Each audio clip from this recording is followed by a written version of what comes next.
आज मैं एक्सप्लेन करने वाला हूँ द अदर्स मूवी। ये मूवी हॉरर और मिस्ट्री से भरी हुई है। ये कहानी बड़ी इंटरेस्टिंग है। चलिए मूवी की एक्सप्लेनेशन शुरू करते हैं। ये मूवी 1945 पे बेस है। अगर आपकी हिस्ट्री स्ट्रांग होगी तो आपको पता होगा कि इसी टाइम पे वर्ल्ड वॉर 2 हुआ था। ये कहानी जस्ट वर्ल्ड वॉर 2 के जस्ट बाद की है। कहानी की शुरुआत में हमें एक लेडी को देखते हैं जो कि चिल्लाते हुए अपनी आंखें खोलती है क्योंकि उसने एक बड़ा बुरा सपना देखा होता है। इस लेडी का नाम ग्रेस होता है। तभी उसके घर की बेल बजती है। घर के बाहर 3 लोग होते हैं। ग्रेस अपना घर का दरवाजा खोलती है और उन तीनों को अंदर बुलाती है, ये बोलकर कि मुझे आपका ही इंतजार था, क्योंकि उसने अपने घर में काम करने के लिए न्यूज़ पे आर्टिकल दिया होता है।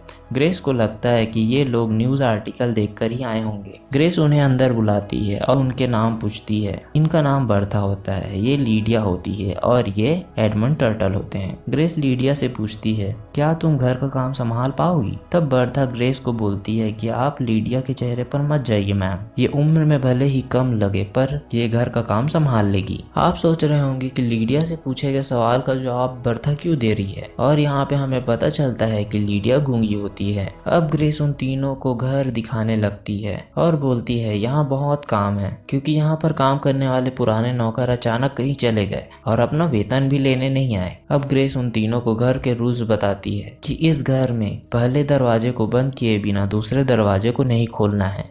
ग्रेस उन्हें बताती है कि ये काम सुनने में भले ही आसान हो पर ये नहीं है, क्योंकि इस घर में 50 से भी ज्यादा दरवाजे हैं जिनकी 15 चाबियां हैं। ग्रेस दूसरा रूल बताती है कि चाहे जो भी हो जाए पर इस घर में धूप या रोशनी नहीं आनी चाहिए। अब आप सोच रहे होंगे कि ये कितने अजीब नियम है। अब ग्रेस उन लोगों को अपने बच्चों से मिलाती है, जिनमें से लड़के का नाम निकोलस होता है और लड़की का नाम एन होता है। उन दोनों को धूप या ज्यादा रोशनी से एलर्जी होती है। वो दोनों फोटो सेंसिटिव थे।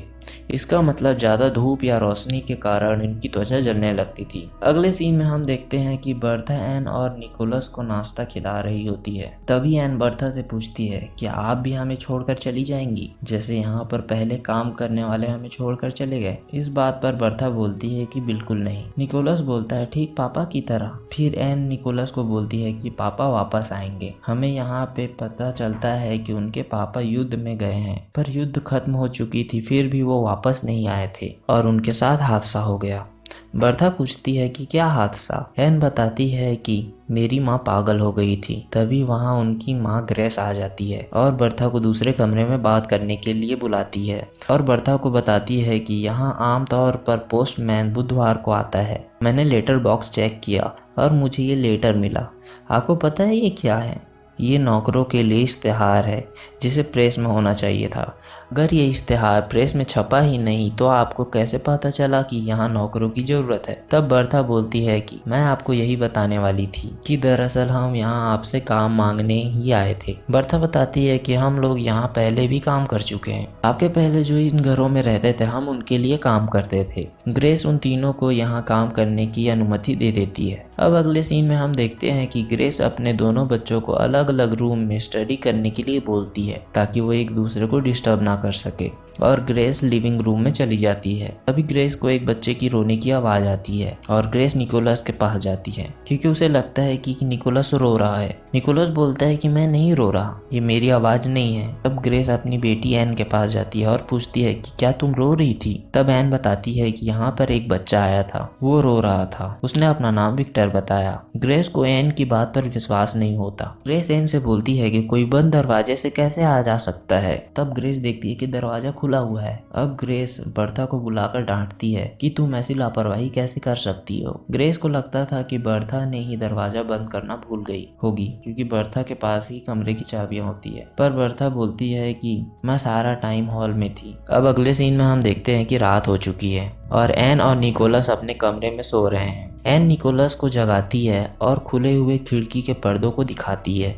ये देखकर निकोलस बोलता है कि ये तुमने क्या किया? एन बोलती है कि ये मैंने नहीं किया, ये विक्टर ने किया है। निकोलस बोलता है कि तुम झूठ बोल रही हो, मुझे डर लग रहा है। और निकोलस दूसरे ओर सर फेर कर अपनी आंख बंद कर लेता है। तभी उसे अपने गाल पर एक हाथ फील होता है जैसे उसे किसी ने टच किया हो, और निकोलस डर कर अपनी माँ को आवाज लगाता है और ग्रेस ये आवाज सुनकर आ जाती है। ग्रेस को लगता है कि एन ने निकोलस को डराया है, पर एन बोलती है कि ये मैंने नहीं, विक्टर ने किया है। अब ग्रेस एन को झूठ बोलने के लिए सजा के तौर पर बाइबल पढ़ने के लिए बोलती है। अब एन सीढ़ियों पर बैठकर ऊंची आवाज़ में बाइबल पढ़ रही थी ताकि उसकी आवाज़ ग्रेस सुन सके, जो कि हॉल में बैठकर कढ़ाई का काम कर रही थी। तभी ग्रेस को अपने छत से आवाज़ आती है जैसे कोई वहाँ चल रहा हो। ग्रेस को लग रहा था कि ये लीडिया होगी, पर लीडिया उसे घर के बाहर बर्था से बात करते हुए नजर आती है। ये देखकर ग्रेस ऊपर जाती है और अपनी बेटी एन से पूछती है, तुमने किसी को देखा क्या? एन बोलती है कि आप मेरी बातों पर विश्वास नहीं करते, मैं आपको नहीं बताऊंगी। पर ग्रेस की जिद करने पर एन बताती है कि वो उस कमरे में है। वहाँ चेक करने पर वहाँ कोई नहीं होता। तभी अचानक दरवाज़ा बंद होता है। ग्रेस एन से पूछती है कि वो कहाँ गए। एन बोलती है कि वो नीचे चले गए। ग्रेस अपने सभी नौकरों को बुलाकर घर को चेक करने को बोलती है, क्योंकि उसे लगता है कि कोई उसके घर में घुस गया है। वो सभी कमरे चेक करते हैं पर उन्हें कोई नहीं मिलता। ग्रेस को एक कमरे में बहुत सी फोटो मिलती है जो कि शायद वहाँ पहले रहने वाले लोगों की है। ग्रेस को एक फोटो की एल्बम मिलती है जिसमें मरे हुए लोगों की फोटो रखी होती है। पहले टाइम में लोगों को याद रखने के लिए उनके मरने के बाद उनकी फोटो ली जाती थी। ग्रेस बर्था से इस एल्बम को जलाने को बोलती है क्योंकि उसे अपने घर में ऐसी चीजें पसंद नहीं थी। अब अगले सीन में हम ग्रेस को देखते हैं। उसे पियानो की आवाज़ सुनाई देती है। ग्रेस पियानो वाले कमरे में जाती है पर वहाँ कोई नहीं होता। अब ग्रेस बर्था को बुलाती है। मुझे लगता है यहाँ पर कोई आत्मा है। अब ग्रेस उस आत्मा को भगाने के लिए चर्च के फादर से मदद मांगने जाती है और जाते समय मिस्टर टर्टल से चेक करने के लिए बोलती है कि आप देखिए यहाँ पर कोई कब्र है क्या, और ग्रेस चली जाती है। ग्रेस के जाने के बाद टर्टल बर्था से बोलता है कि हमें ये सच्चाई कब तक छुपानी पड़ेगी। हम व्यूवर्स को यहाँ पर कुछ गड़बड़ नजर आती है। ग्रेस को रास्ते में उसका पति मिलता है जो कि युद्ध से वापस आ रहा होता है। अब वो लोग वापस घर चले जाते हैं। ग्रेस के पति का बिहेवियर काफी अजीब था, जैसे वो कहीं खोया हुआ हो। अपने पति के आ जाने से ग्रेस काफी खुश थी और उसने अपनी बेटी एन को एक ड्रेस गिफ्ट किया। एन वो ड्रेस पाकर बहुत खुश होती है और वो ड्रेस पहनकर खेलने लगती है और ग्रेस अपना काम करने चली जाती है। अब ग्रेस वापस एन के पास उसके कमरे में आती है और उसे देखकर हैरान हो जाती है क्योंकि एन के ड्रेस में एक ओल्ड लेडी होती है जो एन के आवाज़ में बात कर रही थी। ये देखकर ग्रेस काफ़ी डर जाती है और उस ओल्ड लेडी का गला दबाकर उसे पूछती है कि तुमने मेरी बेटी एन के साथ क्या किया, और अचानक वो ओल्ड लेडी एन बन जाती है। अब एन अपनी मॉम से काफ़ी डर जाती है क्योंकि ग्रेस ने उसे मारने की कोशिश की थी। एन अपनी माँ से डरने लगती है क्योंकि उसने पहले भी ऐसा किया होता है। अब हम देखते हैं कि ग्रेस का पति वापस युद्ध में चला जाता है। अगली सुबह हम देखते हैं कि पूरे घरों के पर्दे गायब हैं। ये देखकर एन चिल्लाती है, बचाओ। ये सुनकर ग्रेस वहां आती है और उन दोनों को सुरक्षित जगह में ले जाती है और अपने नौकरों से पूछती है ये किसने किया है। वो लोग बोलते हैं कि हमें नहीं पता। अब ग्रेस को शक होता है कि ये सब वही नौकर कर रहे हैं ताकि वो उन्हें उस घर से भगा सके, ताकि वो घर उनका हो जाए। अब ग्रेस उन तीनों पर गन तानकर उन्हें घर से बाहर निकाल देती है और पर्दे ढूंढने लगती है। पर्दे ढूंढते ढूंढते रात हो जाती है। अगले सीन में हम एन और निकोलस को देखते हैं। एन घर छोड़कर जा रही होती है ताकि वो अपने पापा को ढूंढ सके। एन को अपनी माँ से काफी डर लग रहा होता है। एन के नीचे जाने के बाद निकोलस भी उसके साथ जाने के लिए तैयार हो जाता है और वो दोनों घर के बाहर जाने लगते हैं।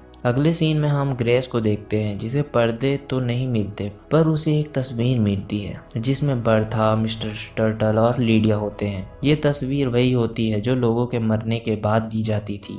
ये देखकर ग्रेस डर जाती है क्योंकि इतने दिनों से उनके साथ जो थे वो आत्माएं थी। अब अगले सीन में हम एन और ग्रेस को देखते हैं। एन को अपने गार्डन में कुछ कब्रें मिलती है जिन पर बर्था, मिस्टर टर्टल और लीडिया का नाम लिखा होता है। ये देखकर एन समझ जाती है कि ये सब भूत हैं। तभी वहाँ पर वो तीनों आ जाते हैं। ये देखकर एन निकोलस को भागने को बोलती है क्योंकि वो भूत होते हैं।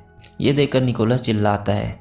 ये सुनकर ग्रेस वहाँ पर आ जाती है और अपने दोनों बच्चों को लेकर घर में चली जाती है और घर का दरवाजा बंद कर देती है ताकि वो अंदर ना आ सके। ग्रेस उन्हें जाने को बोलती है। वो लोग बोलते हैं कि हम तो चले जाएंगे पर आपके साथ जो बाहर वाले हैं वो आपको ढूंढ लेंगे। ग्रेस अपने बच्चों को ऊपर छुपने को बोलती है। वो दोनों एक अलमारी में छुप जाते हैं। थोड़ी देर बाद कोई उस अलमारी के पास आता है और दरवाजा खोलता है और एन और निकोलस उसे देखकर चिल्लाने लगते हैं और ये सुनकर ग्रेस उस कमरे में आती है। वहाँ पर कुछ लोग होते हैं जो एन से पूछते हैं कि हमें बताओ तुम्हारे साथ क्या हुआ है। निकोलस एन से बोलता है कि उन्हें मत बताओ पर एन बोलती है कि अगर मैं उन्हें बता दूंगी तो वो हमें छोड़ देंगे। वो ओल्ड लेडी एन से पूछती है कि तुम क्यों रो रहे हो? इस कमरे में तुम्हारे साथ क्या हुआ था? तुम्हारी माँ ने तुम्हारे साथ क्या किया था? एन बताती है कि मुझे तकिए से डर लगता है। वो ओल्ड लेडी बोलती है कि क्या उसने ऐसे तुम्हें मारा? ये सुनकर एन बोलती है कि उन्होंने हमें नहीं मारा, उन्होंने हमें नहीं मारा। वो ओल्ड लेडी बोलती है कि अगर तुम मर चुके हो तो तुम ये घर छोड़कर क्यों नहीं जाते? अब एन और निकोलस चिल्लाने लगते हैं कि हमारी मौत नहीं हुई है। यहाँ पे हमें पता चलता है कि कहानी की शुरुआत से हम जिसे इंसान समझते थे वो भूत होते हैं। उन्हें खुद पता नहीं होता कि ये मर चुके हैं। अब वो लोग जो ग्रेस और उनके बच्चों से बात कर रहे होते हैं वो डिसाइड करते हैं कि वो इस घर को छोड़कर चले जाएंगे क्योंकि इस घर में आत्माएं हैं, और वो इंसान अगले दिन उस घर को छोड़कर चले जाते हैं। अब अगले सीन में हम ग्रेस को देखते हैं जो अपने बच्चों से माफ़ी मांग रही होती है क्योंकि उसने गुस्से में उन्हें चुप कराने के लिए उन दोनों के सर को तकिए से ढक दिया था जिससे तुम्हारी मृत्यु हो गई, और बाद में मैंने राइफल से अपने आप को शूट कर लिया। फिर मुझे तुम्हारे कमरे से तुम दोनों की खेलने की आवाज़ सुनाई दी जैसे तुम्हें कुछ नहीं हुआ हो, और मुझे लगा कि ईश्वर ने मुझ पर दया दिखाई है, मुझे दूसरा मौका दिया है। तभी वहाँ पर बर्था आती है और वो बोलती है मैं आपको यही बताना चाहती थी पर ये मेरे लिए आसान नहीं था। अब आप हमारी और अपनी पहचान जानती है। अब बर्था ग्रेस से बोलती है कि मैं आपके लिए चाय बना कर लाती हूँ। इस तरह यह अजीबोगरीब मूवी खत्म होती है।